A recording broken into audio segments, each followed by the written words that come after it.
All right, we're live. Hi, everyone. I'll begin by giving an introduction today, as well as our panelists today. So, I'm Marcus. I'm the Senior Regional PR Manager at Moonton Games, and I'll be a moderator for today's panel. Moonton Games is a developer and publisher of Mobile Legends Bang Bang, the world's most popular mobile esports title. And on this panel, we have Shiva Nandy, CEO of Sky Esports, which is the leading esports uh, tournament organizer in South Asia. So it should be a household name in this. Hi. In this, we also have Mark Chu, who is the CEO of Team Flash. It's a Hi, bro. professional sports organization based in Singapore. And finally, we have my teammate, who's the senior regional esports sales manager at Mouton Games. So we are joined by a couple of esteemed panelists who will be talking about the topic of mobile esports and brand integration and how we create authentic partnerships that resonate with players. So the keyword here really is authenticity, right?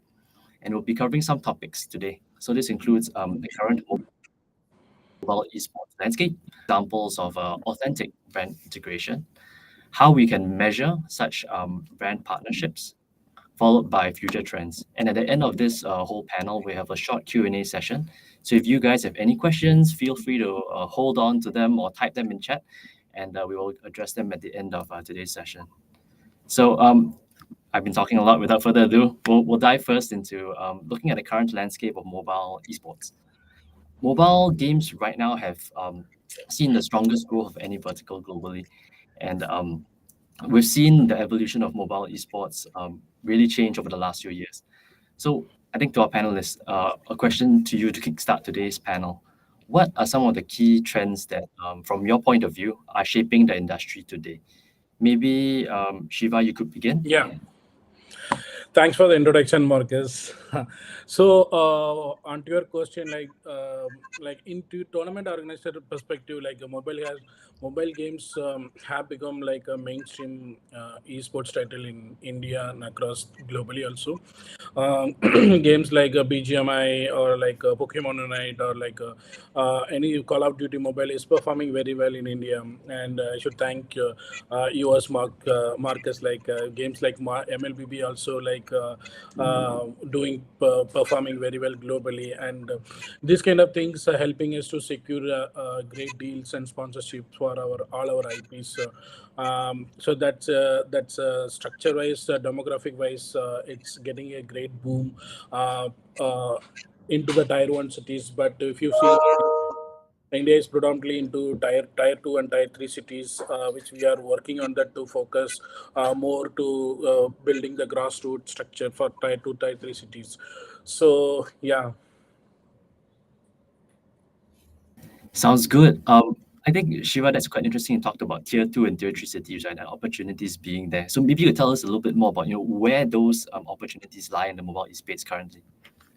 Yeah, Marcus. So if you see, India is more diversified country. There are different languages, different cities in India. There are about 28 states and 7 union territories there, and 22 official languages are there. So if you want to tap India as a region, we have to go nook and corner of entire India. And if you see metro cities, there are about 8 to 9 metro cities, and the games whichever launching, it is first target is about launching the game for the tier one cities, which is easily catch because of the culture and multiple things. But since we are into more diversified, like our focus is mainstream on tier two and tier three, how we can do open qualifiers and broadcasting on regional languages, and so that we can go and connect with the regional people to participate and the tournaments, to find the players, to find the athletes, and also there will be a different set of sponsorship brands also aligned with the tier two and tier three. In order to catch tier two and tier three cities, it's a deep penetration. We have to do it, which already Sky Sports is doing for 4 5 years. And like I mentioned, India is a fast growing gaming market globally. We are ensuring diversified option for Indian esports interest across different titles like Real Cricket, Pokemon Unite, BGMI, EFC, and Reign of Titans. So different titles we are working on it. Sounds good. I think we've heard from a Shiva's organizer point of view, right? Ringo, maybe you can share a little bit more about from the publisher perspective, right? Are you also seeing this same sort of opportunity opportunities open up brand partnerships, or what are you seeing from your point of view? Yeah, 100%. I think the really exciting thing about the accessibility in particular for mobile games, accessibility which is enabled by, of course, affordable phones and affordable mobile data. This really opens up new audiences, not just, of course, within a country like India, but also globally. So, for example, here at MLBB, we have our core audiences in Southeast Asia, but we look at kind of markets like MENA, like LATAM, like Eastern Europe and Central Asia as really high growth markets for us as well. So I think when it comes to brand partners, that's really exciting because, again, it's new audiences in new markets. And then also from a perspective of different industries, right? Different products and different services that can really target a broader range of consumers. So yes, we have seen this reflected in the brand partners that are entering the Mobile Legends esports ecosystem. And that is, of course, you have kind of more endemic brand partners like ROG or Secret Lab that you would expect. But really a wider range of non-endemic partners as well. So, for example, our presenting sponsor for our M Series World Championships, which is our flagship event, is Qiddiya. Qiddiya is a real estate project in Saudi Arabia, which will be a new global entertainment destination. And as part of that destination, they will actually have the world's first and largest in real life gaming and esports district. So you have traditional endemic brands like ROG, you have kind of new emerging industries like Qiddiya, and then you also have kind of the more traditional brand partners from FMCGs, financial services that have historically spent heavily in things like traditional sports, but right now, in certain markets, finding that esports is really the best way to engage, this young, digital-first fan base that has high social influence and also increasing disposable income. So certainly everything that kind of Shiv mentioned in terms of within India, we're also seeing from a global perspective as well. Finally, for you, Mark, do you also see this an increased interest on from the brands in terms of from a sponsorship perspective on partnerships level, whether they're also looking to work more with esports organizations such as Team Flash? Yeah, I think thanks, I think Marcus, for sharing, and I think for Ringo and Shiva to share a bit the growth of mobile esports. I think as a team perspective, I think we came into this space, for Mobile Legends, both in Cambodia and Singapore. I would say over the last 2.5 years, I think we came into the scene, and I think mobile esports is the way to grow. I think it started a little bit of, for us is, we have a big presence in Vietnam as well with another game called Arena of Valor, and also with Free Fire as well. So that's the biggest game in Vietnam for AOV. But I think for that is that with that we have then expanded into other esports title, which crucially one of it is of course is MLBB, both in Singapore and Cambodia. And to share as well, we've seen Cambodia was a market that we just went in 2 years ago. And if you can see the live events, I think Shiva and Ringo can attest to that, the fandom, right? I think for people at live events. So when I see that in Cambodia, and I think look at the brands that we have in Cambodia, we just recently signed with the pizza company as well. They just joined, for us in Cambodia. We have also partners like I would say with Sting, with Honor, and quite a fair bit of brands as well in Cambodia, and more of them are actually coming and inquiring about how to join this bandwagon as well. I think even in Singapore too, although the sponsorship market is tough, but we received new potential interest, so we're also quite keen to see like new brands coming on board. But at the same time, you look at viewership across esports charts, right? I think if the recent EWC, right, mobile esports viewership, MLBB is right at the top, correct? I think with the highest viewership, and that's across the first week of of EWC. And then after that, if you look at every week, right, on esports charts, where do you get the highest viewership? Indonesia for MLBB, right? MPL ID, right? Last weekend, you guys got one of the biggest, I think, for is it Fnatic and Alter Ego? I think sorry, against Bigatron. It's really really look at right, and that's really hitting. So every week you just, and these are all stats that is nothing to hide, right, across the world with all viewership figures except China, of course, right? But this shows the rise of mobile esports. I would say not only in Southeast Asia as well, but also to share when I spoke to a lot of our partners in EU and also in NA, they were actually pretty shocked, right? Say, oh, you can see based on this viewership, and they can see over the last 6 to 9 months, we have partners coming in from Liquid, right, Fnatic as well, and now I think for Flash also we are currently working with NIP as well for the EWC and for the current season of MPL SG in Singapore too. I think that's a great point, Mark. I think one of today's kind of buzzwords would be authenticity, right? So, from your perspective, what are some of the principles that you would consider in order to make a partnership authentic to players? Because player communities, they can smell, right, if something is like a cash grab or something. Like how do you make it really appeal to them and resonate with them? Would say not like, I think when we work with partnership with partners, right, I think it's not only cash grab or anything, but it's how do we work to grow the whole ecosystem, right? I think NIP is something that we started that relationship with EWC. They saw it, they like it, they continue again for the remaining let's say 6 months, right, for the whole season till maybe M6. But at the same time, we are talking about a long-term partnership as well with them. And I think with other brands as well, I think as I work in the sports and esports space, I do a lot of sports partnership and sponsorship as well. So how do we bring that authenticity back into esports as well? I think a lot of brands also feedback to me, oh, Mark, the first years of esports, we got into that, we got a bit scared about it. But I think in the end, it's not only authenticity, right? Kids nowadays, what are they doing? They're watching more and more games and esports, right? A lot of, if you go to football stadiums and stuff around the world, right, the fans are getting older. I want to ask Shiva this question as well. Do a lot of the cricket stadiums, a lot of fans are still getting younger or getting a little bit older and older? This is something I really want to ask Shiva later as well. Yeah.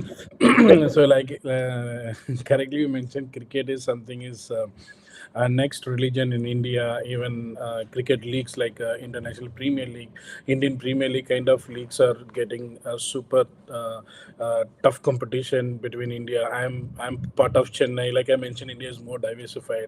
So the clubs like Chennai, Mumbai, and Delhi kind of clubs create a unique authenticity. So I'm from Chennai. I'm a hardcore of Chennai Super Kings. So that much crazy we have love towards to the club. So that 2 month season will be like a next level of interest on the cricket things.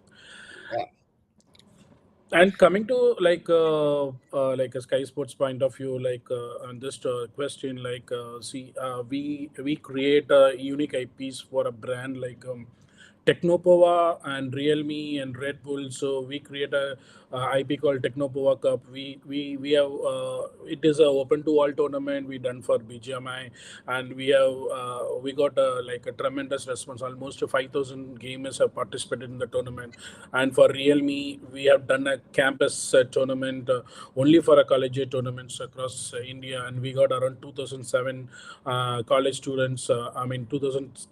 2,700 teams participated for the Realme tournament. For same like Red Bull Campus Glitch also.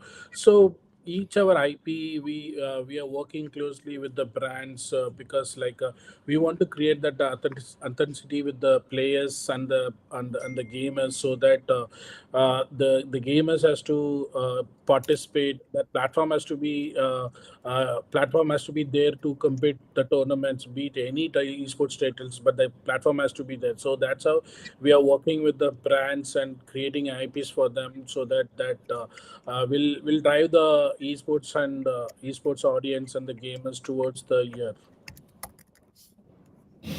Maybe Shiva, just riffing off a little bit about that. How do you pick brands that you want to work with for your esports organizations, and then follow up to that, how do you present those brands in a way to your audiences that resonates with them?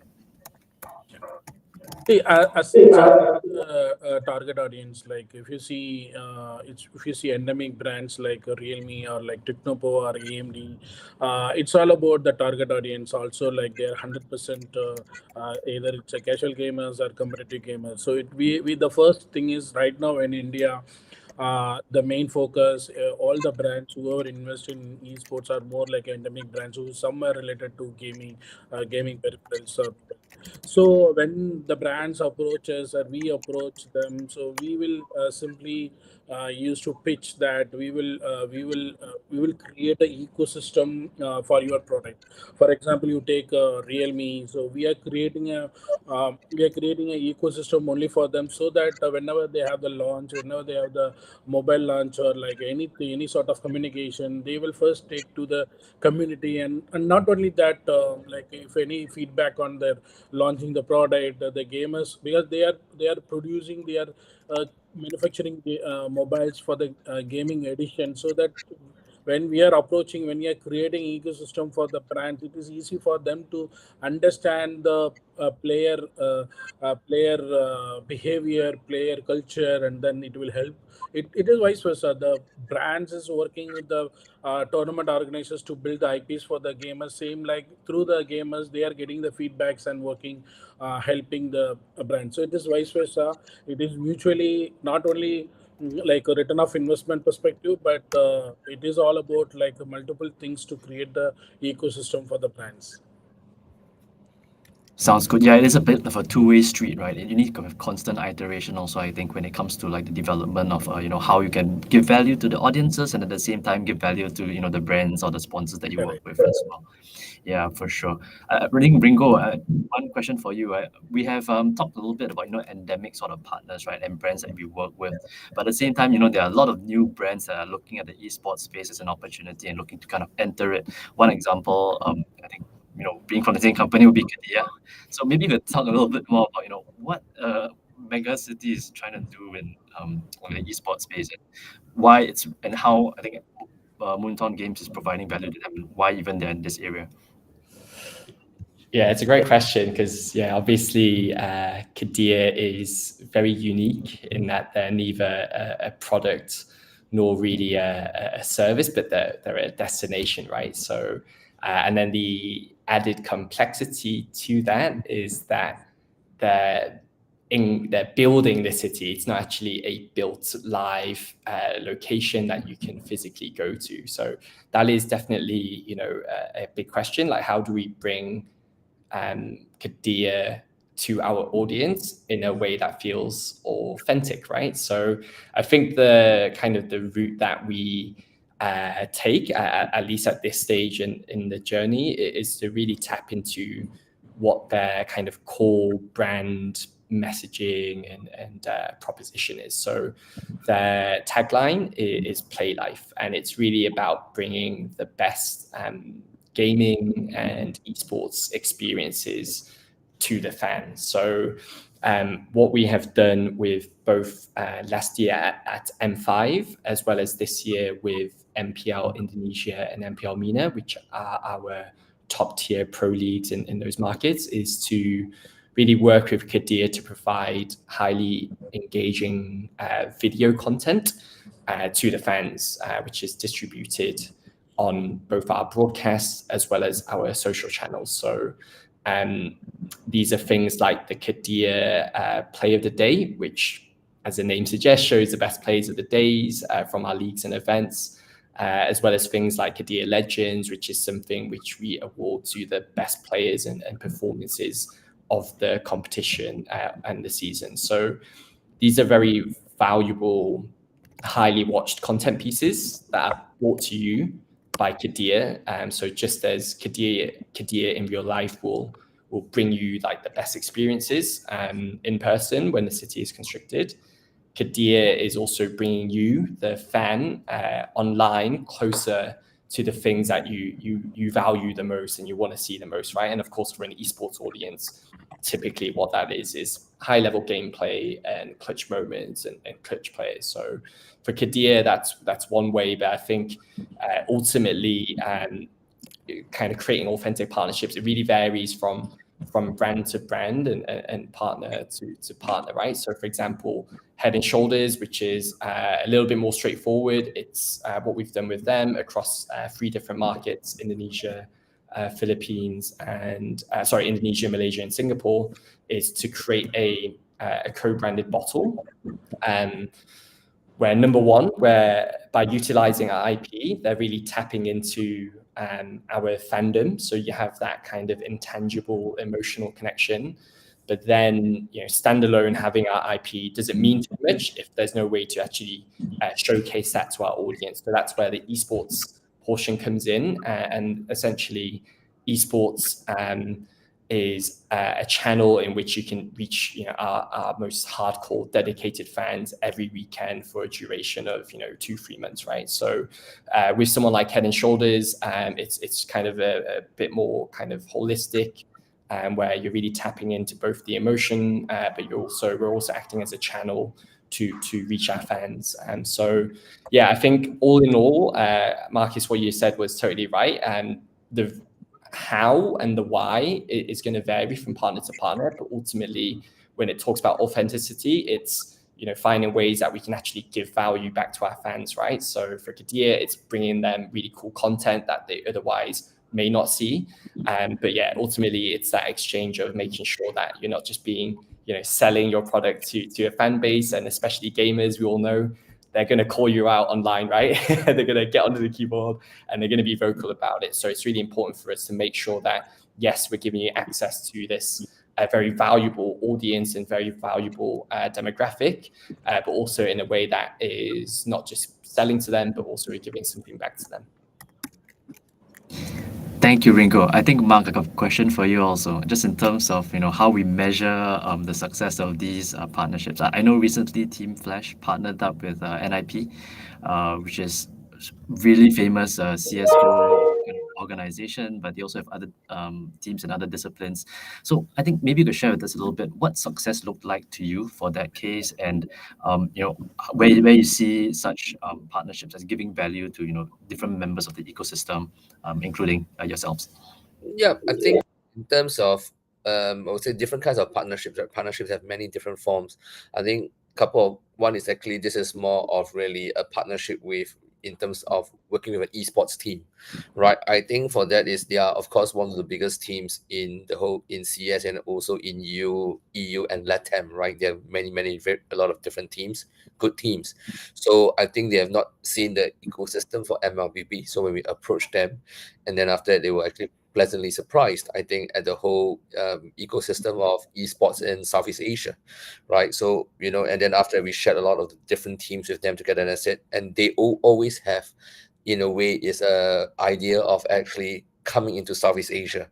But as you know, that having new teams, having new people in different cities with different kind of, I would say, styles and different kind of, so I think they would rather work with a partner that is already established in the system rather than to build a new team, which require a lot more different resources, a lot more different kinds of energy and stuff. That's why I think the partnership was good, and then we are able to show them like what we are doing in Southeast Asia. There's also a lot of regular communication, a lot of regular updates of what's happening, rather than it's just a one way. So there's a lot of two ways, and you can see we are wearing their merchandise as well. A lot of their merchandise we actually collaborated together to grow, and we'll just spill a little bit. Our boys will be wearing a little bit of the new jerseys, hopefully by the MPL SG playoffs as well.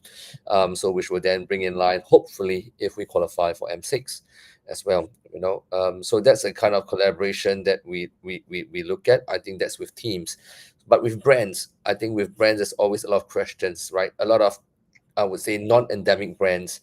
And I think a lot of sponsors are usually the marketing managers or even slightly higher, like especially a lot of CEOs are not big esports fans, right? So say, but they always want to know what's esports, right? They see their kids, are playing games, and see their sons and say, okay, so but like I say, so how do they get actively, connected? And I think with brands is really how to show them. It's not only about online. I think online and both offline is important. I think like what Shiva mentioned, right? I think having events, and I always tell a lot of the developers, right? You can have the games online every day, every week, and just playing online, but brands always likes to something to be touched, right? I think it's always, we know that, oh, you can do branding on tickers, branding on, in games and everything, but there's a lot of more when you get activation, is example offline.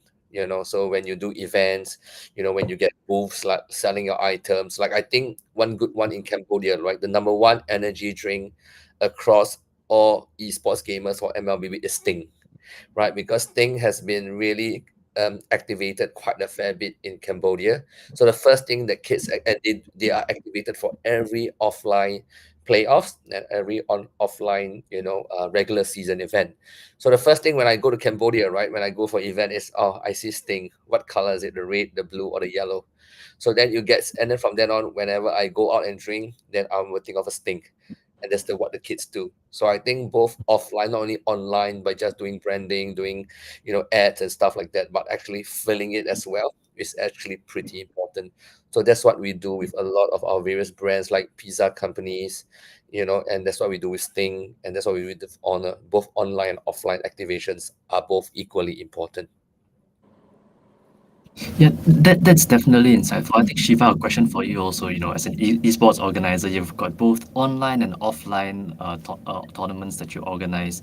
In terms of like picking the brands and like picking the people that you want to work with, right? And then measuring um, the success, kind of like giving value to them. Maybe you could walk us through the thinking and the strategy that you approach for like each sponsor that you choose to work with. See, again, it depends on the game to game. So you see at Sky Sports, we balance like used to execute Counter Strike tournaments as well as mobile esports tournaments. So we used to separate the brand list for PC games and mobile games. One interesting factor is AMD, which is a processor company and like a semiconductor company. Um, right, like last 4 years, AMD used to sponsor BGMI events. Everyone is asking why AMD has to sponsor mobile esports, mobile tournaments. Which is like it's like a question why a PC brand has to sponsor mobile.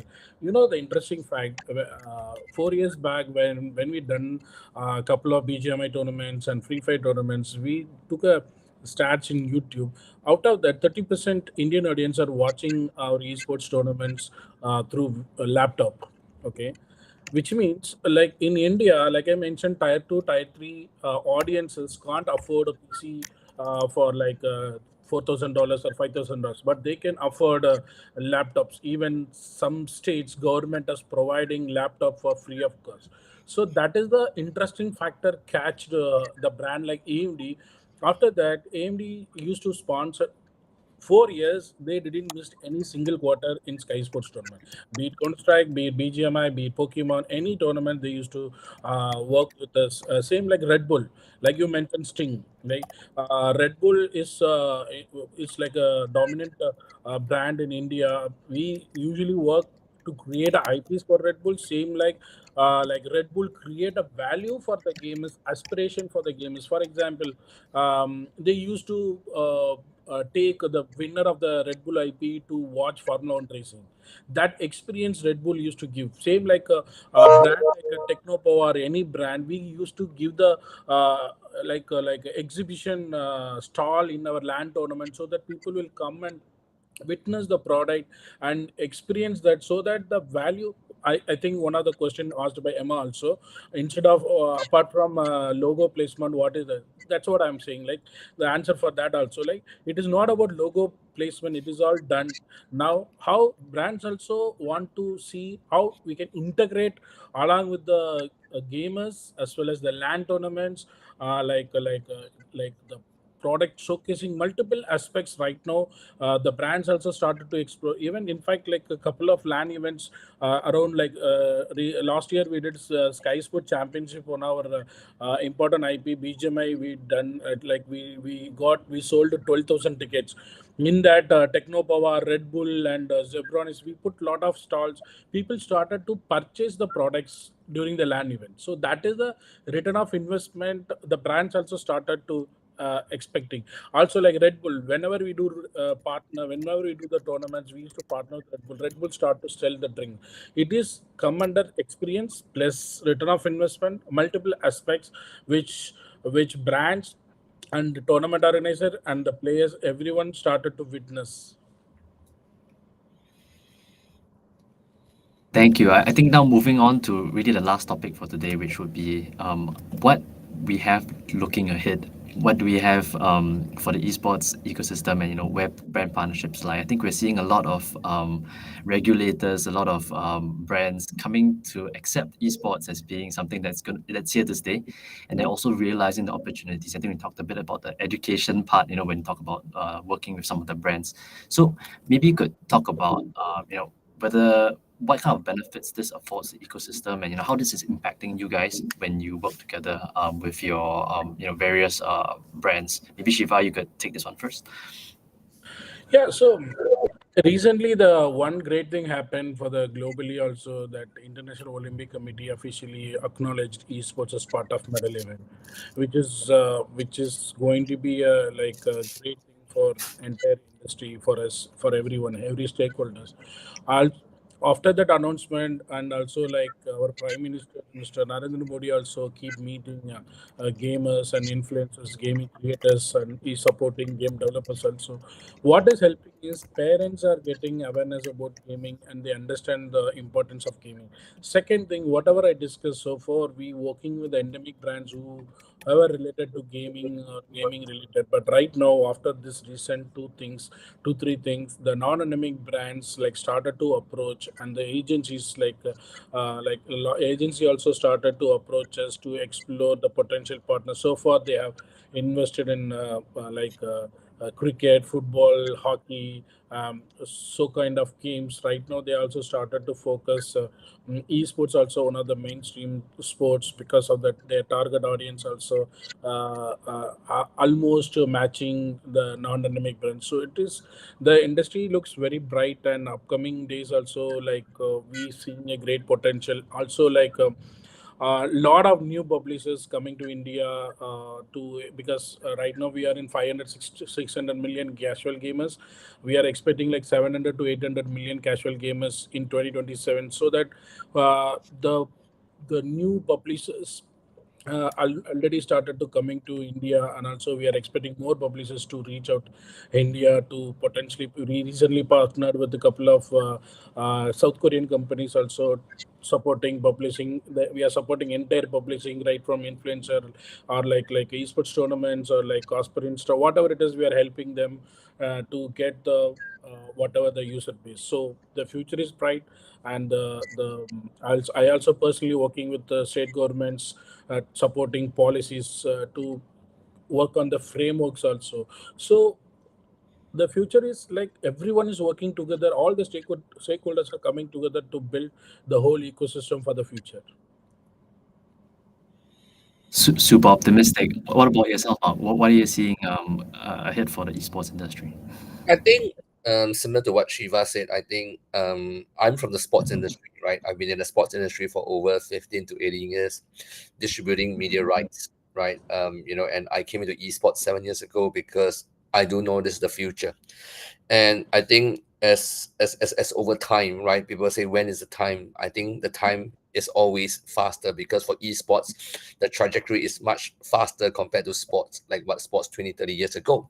But if you see like what Shiva mentioned, like this year EWC in Riyadh, right? And then after that, immediately after that, IOC announced the esports Olympics for next year, where although the timing has not been confirmed, but we do know that, and it's also being worked upon by the Saudi NOC.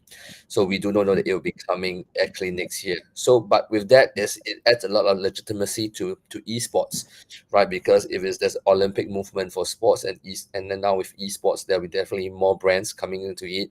And if you see like the esports World Cup held over 2 months, right? A lot of brands were there. Adidas was one of the sponsors, and so on and so forth. And there's many, many brands coming in.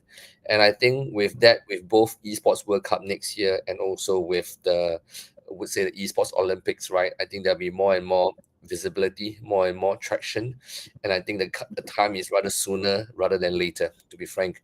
And how do we do it? Is it from the publishers? Whether is it from teams? Whether is it organizers? I think would say the future is actually good. I think the future is actually rosy, in my opinion, not only as for sponsorship, but as a growth perspective as well. That's why I would say I'm in the game, and a lot of sports partners are asking me, Mark, how do we do esports? How do we do games? Because in the end, like I said, viewership is key, right? Many of the kids nowadays, what do they play? Do they play sports? They actually are a lot more into Roblox. Right? From Minecraft to Roblox to games, it's a natural progression. So to me, the viewership will just continue to grow over the years as these kids actually become young adults. From young adults, like you see, most of the young adults now are actually early 30s, who are all the OGs of playing Dota, right? I think Dota, StarCraft, Warcraft, those are the first generation of gamers, right? And then now we look at the mobile generation. So I would think this is here to stay, and I'm really would say optimistic about the future for esports. Perfect. And Ringo, any last words on future trends that we should look out for from a publisher's point of view? Yeah, actually, I think Mark did mention this before as well. In terms of shifting not only from a purely online audience, but also then to an offline audience. So, I mean, if you look at MLBB last year, our World Championships had a peak viewership of 5 million viewers, which made it the most watched mobile esport in 2023. So how do we actually convert this online audience to an offline environment, and how do we elevate that experience, right? The people who are going to our offline events are already super passionate, dedicated. Last season in MPL Malaysia, both sets of fans and for SRG and Homeboys were both, I mean, they looked like they belong in a football match. They had, the flags, the drums, they're chanting and singing constantly. So it's amazing to see this fandom. And from a publisher or event organizer perspective, it's our responsibility to make sure that we're giving them the best experience possible, right? And actually going, I think it's kind of a step deeper, personal opinion, but I think one of the incredible USPs that mobile gaming has is that it is not bound to a location, right? So you can be on a train, you can be grocery shopping, you can be going to one of our events. So how do we actually leverage some of this, location-based services or technology to uplift a physical event, and then linking back that to brand partners, and how do brand partners utilize that data, right? So it can be as simple as from a logistical perspective of optimizing traffic flow, but for a brand partner, you can know which spaces are converting the biggest crowds and at what time, and then you can actually translate that into consumer-facing actions as well. So imagine you're at an event, you get a location-based sort of pop-up that drives you towards a specific partner booth, and then you get some reward at the end of it. So I think, as a whole, definitely, when you look at traditional sports, you're talking about Olympics, World Cup, yes, you have the media, but it's also a big draw is the offline experience. So I think, being, of course, esports natively digital, makes sense that we're building a digital first audience, but then as we grow and scale, how do we then also scale the physical offline portion with that, and utilizing different technologies which are kind of unique to us, I think is very exciting for ourselves, and then also for our brand partners. Sounds good. So I think moving on to some of the questions from our audience, right? Shiva, this one's for you. How would you strike a balance between brand presence and player immersion in a way that doesn't disrupt the gameplay? Like, let's say for both online and offline events that you organize. Yeah, so like I mentioned, we usually have two phases. One is online phase and one is offline phase. Online phase, we generally used to showcase what brand and about the brand on the live stream broadcast and the chat section. And also, we don't usually go with the we won't distract or we won't disturb the broadcast also whenever the game gets over. Based on that one, we will mention and we can showcase the brand. And but when you come to online LAN event, that's a different field set of experience. We have booths and we have experience zone so that you can come and enjoy the show. Plus, whenever you have the game break, you can come and experience the zone. So there won't be any disruption between the gameplay and the brand interpretations.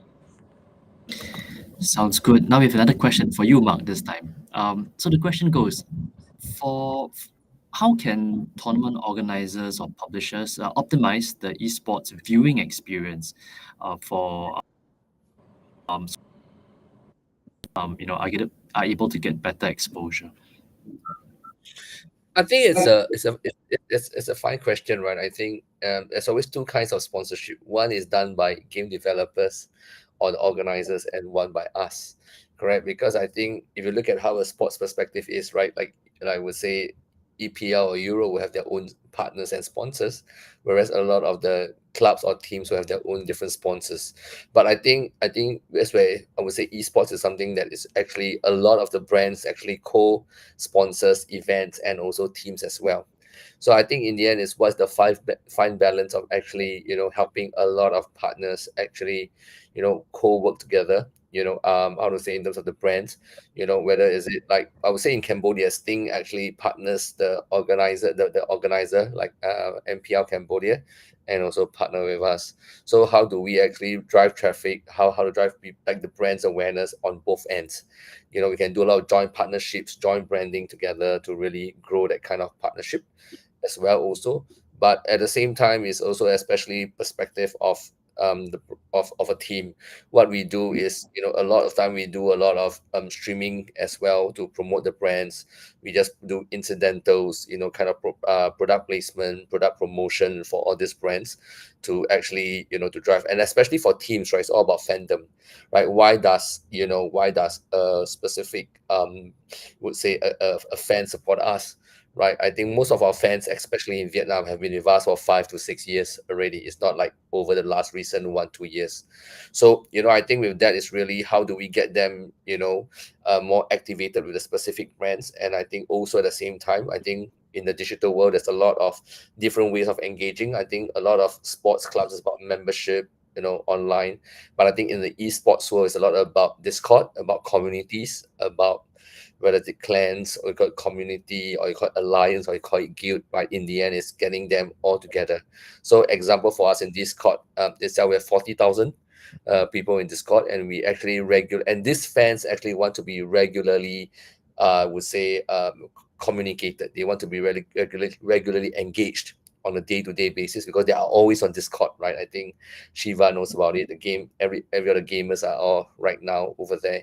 So how do we do it? That's where we can bring the brands actually closer to all these fans or those close communities that we can really reach out to. All right, thank you, Mark, and thank you, everyone. That brings us to the end of today's panel. So, I just recapping some of the exciting points that you guys brought up, right? Like the importance of building an authentic brand partnership. You got to understand the brands that you want to work with, what their agendas are. You got to understand the audiences as well that you're able to reconcile together with what the brands want to achieve. You got to build the communities as well, so that you got to make sure that whatever you're delivering to them, right, feels like something they would want to do. And it can't be too on the nose. And at the end of the day, the mobile esports industry is growing, or rather, the esports industry is growing. It's becoming increasingly more accepted. the horizon is super bright. So I think I'll leave everyone with those wise